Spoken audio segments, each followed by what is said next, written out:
we've got Tom on the line. Good morning, Tom. Welcome to the David Carrier Show. Morning, David. Comment and a question. Sure. You always talk about being persistent and getting everything in the trust. Yep. And that happened to me. It's been a while, but I finally got the right person. I got Abigail. Okay. And she went above and beyond what her job curtails, and I want to give a shout out to her. And also, she has cool nails. You probably know what I'm talking about. So make sure you give her a shout out. I will do that. Wonderful young lady. Well, thank you. My question is on the IRA, as far as protecting the money. Mm-hmm. Did I hear you can only protect about 50% of the money in the IRA? You're a single person. Tom, are you single? Well, my wife passed away, and I have one son. Okay, so here's the thing: when you need the long-term care, right? We got to deal with the IRA, and we can't put the IRA, as you know, we can't put the IRA in the trust because that triggers the income tax right away. We don't want to do that, so we want to keep that going as long as possible. So when the time comes, we have two options, basically. Usually I say we can save half, which is true. But there's another technique that we also use because money in an IRA is not subject to what they call the actuarially sound rules.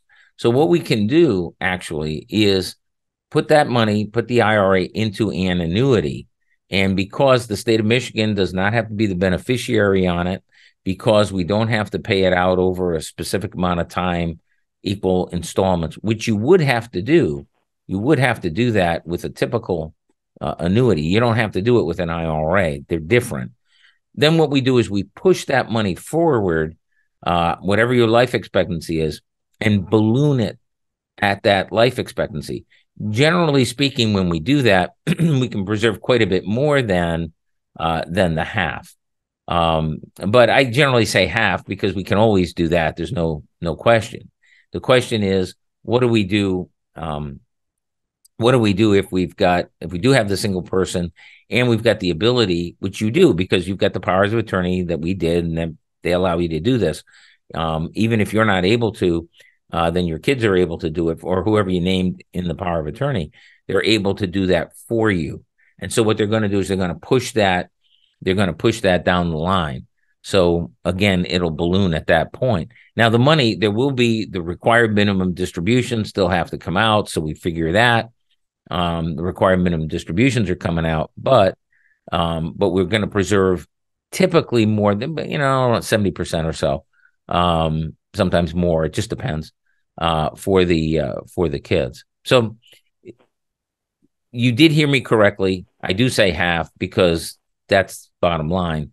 But generally, we can do more if we have the right powers of attorney in place, if we're getting good cooperation with the family. Okay. Okay. So I should take care of that. That isn't up to him after I die. I have to take care of that now. No, that would only be if you needed the long-term care. If you needed long-term care now, okay. Right?